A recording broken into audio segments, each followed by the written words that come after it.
All right, so this is Matthew Aird, Kump from Ottawa, Canada, and with me today is Robert Mueller from NASA, who is speaking to us here during the Planetary and Terrestrial Mining Symposium, the 8th annual one. And Robert, maybe you could tell us a little bit about yourself, how you got into the field that you're in, and then we can discuss some of the science that you're pushing for. Okay, sure. I'm the chief of the Surface Systems Office for NASA at Kennedy Space Center. And so my job is to work on in situ resource utilization and robotics. And so we're trying to develop new technologies and new methods for going out into the solar system and expanding the human presence in the universe. Okay.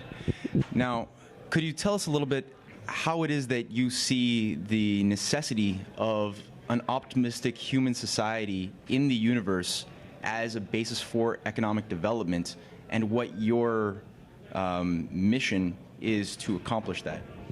Sure. Well, if you look at the history of mankind, it's always been related to resources. And economic expansion has often been part of a search for resources, and essentially people want a better life. And that better life is usually associated with resources that are available in nature, or they're developed, or it may be intellectual property, but it's always something that makes your life better. And so we think that by expanding the human presence into the solar system, our life will actually get better here on Earth. And one of the reasons why is because there are tremendous resources in outer space, much more resources in outer space than we have here on Earth. So that's one good reason to go. Right. And it's better than just the current paradigm of fighting over scarce fixed resources that currently exist on the Earth, but the creation of new resources that we don't yet even realize exist. Yes, I mean, energy comes from the sun, and there's plenty of solar energy in outer space. There are plenty of materials in outer space. And so if we can learn to harness the energy in outer space and use the resources in outer space, it will make life better here on Earth, and it will let us expand our economic sphere of influence into the solar system. Right. Now, you've recently produced a certain competition for varying students around the world that has both a great utility to it, but also a very great inspiring aspect to it as well, in creating a certain culture of optimism. Now, perhaps you could go through both aspects of what this contest was that you presented here at this conference, what you hope to achieve on both levels. Right. So the current generation of engineers are, we call it the Apollo generation. They were inspired by Apollo. And many people that are in their mid-career level, they saw an Apollo launch when they were young, or they remember their first memory. One of my first memories was seeing Apollo 11 of an astronaut walking on the moon. I was barely old enough to remember it, but somehow it was burned into my brain, and I take it for granted that space is exciting. However, the next generation doesn't necessarily take it for granted that space is exciting. They want to see something exciting. They want to be inspired. They want to feel the excitement. So I put this competition together called the Lunabotics Mining Competition. And the main reason for having it is to ignite the spark, the passion of creating something, of designing a robot that can go to the moon and mine the resources on the moon and make life better for everybody. So we have this competition for universities. They build robots and they compete. We had 36 universities that came to Kennedy Space Center, and they were digging lunar regolith. Lunar regolith is lunar soil. Now, 42% of the lunar regolith is oxygen. So if you dig up the lunar regolith, you can extract the oxygen from it, and you can make rocket propellant out of it, which gives you a ride back home. And it also gives you breathing air, and you can make water out of it, and you can drink the water and shower with the water. There's many uses for this water. So we think there's water on the moon, possibly, and there's definitely oxygen on the moon. So this competition is designed to excite the next generation to go and mine the resources on the moon and beyond, so that we can learn how to live in outer space by living off the land. Now, it has occurred to me that it seems as though that we have found water traces in the moon by looking at this L shot that was conducted very recently by India. but you're saying that it's still a potential phase. Well, yeah, well, there's evidence that they had neutron spectrometers on satellites that orbit the moon. And these neutron spectrometers indicate the presence of hydrogen.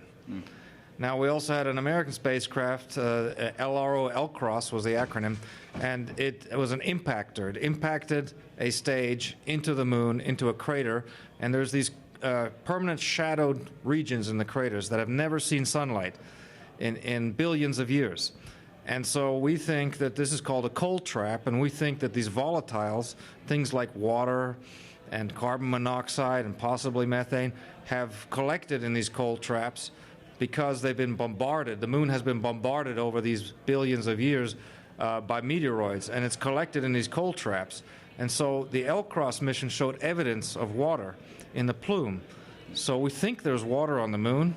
We know there's hydrogen on the moon of some form, and if it is water, that's really the holy grail of space exploration, because now we have the resource we need to go beyond the moon and mine it on the moon and use it for transportation. And it lowers the cost of transportation. By lowering the cost of transportation, it makes space accessible. Right, so you don't have to actually bring huge amounts of water to the moon. Right, it's very expensive. Okay. So it's the space shuttle costs $10,000 a pound to go to low Earth orbit. Astrobotic, which is a company that just formed to provide transportation to the moon and do missions to the moon, they advertise it $1.8 million per kilogram for a payload delivered to the moon. Okay. These costs are very high. They have to come down. If they don't come down, we'll have a hard time making this economically feasible. So we're working on developing technologies to reduce the cost of space transportation. And ISRU, or in situ resource utilization, this is one way of doing it. Right. Now, perhaps you could shed a little bit of light on this problem. A lot of people, when they think of the moon, they think of something that is sort of homogeneously distributed moon dust that has sort of a common characteristic and common density. But is that actually too simplistic? Is there something more profound to the distribution and elements that you'll find on the moon? Well, we're just learning about the moon. So we've been there 6 times and with humans. And so we're just learning about it. And the common wisdom was that the moon is a homogeneous place due to a process called gardening.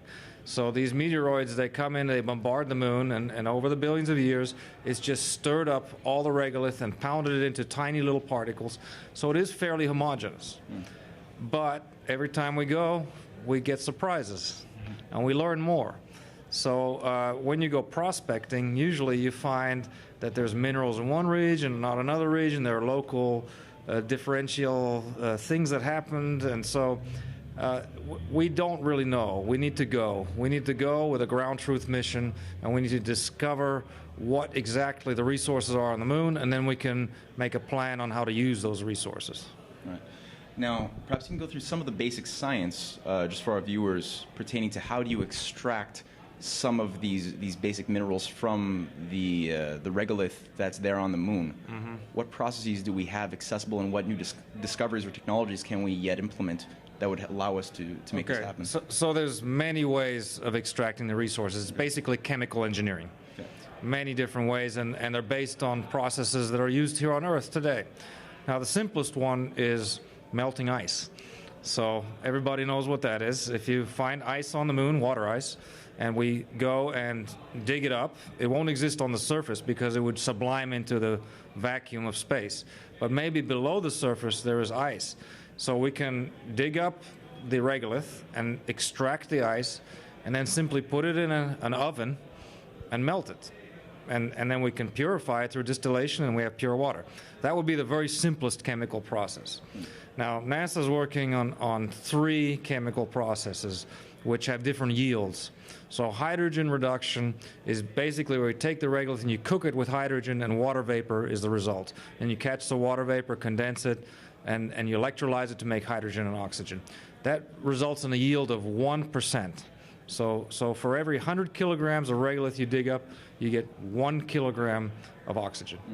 So that's not very efficient. So we have another process called the carbothermal process. Carbothermal process is a little bit more efficient, about 12% oxygen. And then we have the ultimate process, which is molten oxide electrolysis, where you basically melt the regolith into lava, and you have lava and you put electrodes in it, and then the electrodes separate all the different elements, and so you have oxygen going to one electrode, and that's 28% efficient. So these are the technologies we're working on, but we're not there yet. We're still developing those technologies. Well, it seems like you'll need a lot of energy to harness in order to make these processes happen. Yes. Do you see a role for nuclear reactors on the moon to bring you that density of energy? Well, we have a giant nuclear reactor called the Sun in space, which we can use. The problem is that you can only harness the energy of the Sun during the daytime. The lunar day lasts 14 Earth days, and then the lunar night lasts 14 Earth nights, so or 14 days on Earth. So each lunar orbit is 28 days, and so during that dark period, it's very difficult to survive the lunar night of 14 days. And so if you had an area, which you do have on the poles, where there's permanent sunlight, then you can harness the sun permanently that way. To survive the night, you have to have batteries or some other technology like fuel cells. Ultimately, the best technology is probably a nuclear reactor, because it's not dependent on the night or the day or the sunshine. It's constant, reliable energy. But there are political problems with launching nuclear substances into space and safety issues, so that has not happened yet. What role do you see as the development of a permanent manned colony, which is, I think, the intention that we hope to get to on the moon in order to have a further manned space program on Mars, which was originally the intention of people like John F. Kennedy originally, which was, I think, estimated by the 1980s we were supposed to already be there. Now, what do you see as that being a stepping stone? Yeah, well, think of other remote regions on Earth, like Antarctica. And so there are many ways we can approach the settlement of a remote region. Now, in Antarctica, for example, it's a research station, and scientists go there, and they're funded by their governments, and they do research, and so that's one model. It's a government-funded model. You send scientists there, and they produce science, but it's really small quantities of people and very specialized professions, and it's not economically profitable. So if we do want to truly expand our economic sphere of influence as citizens of the solar system, we have to find a way to make it profitable or sustainable. And that means we have to have a product. And we have to develop something on the moon or in other parts of the solar system that actually make a profit, that are needed. So that's the challenge, is to make a settlement on the moon that can survive by itself.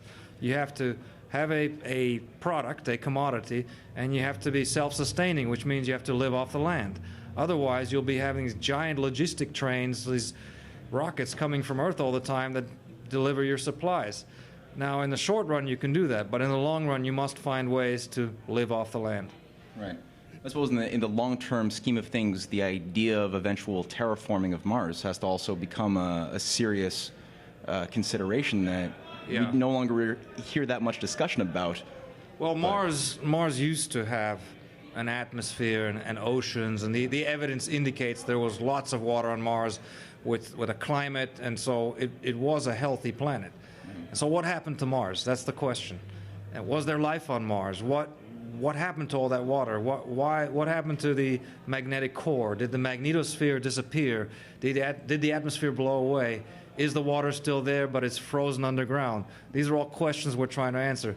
Is there life on Mars? Is it geologically alive? Maybe under the surface there are bacteria growing there. We don't know. So these are all questions we're trying to answer, and we won't be able to answer them until we actually go there and study it.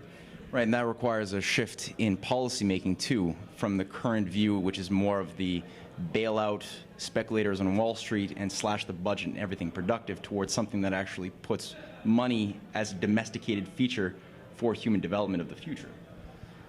It requires a long-term vision. And if you get caught up in the daily grind and you don't have a long-term vision, then inevitably human greed takes over and you get these things happening like on Wall Street. But if you have a long-term vision, it puts humanity into perspective, and it puts your personal goals into perspective, And this may be a multi-generational thing. The pyramids weren't built in one generation. This may take many generations. And in order to have something like this, for the torch to be passed from one generation to the next generation, you have to have a vision. And so that's why we're doing Lunabotics, is to pass that torch on from one generation to the next, keep the excitement alive, keep the vision alive, keep the spirit alive.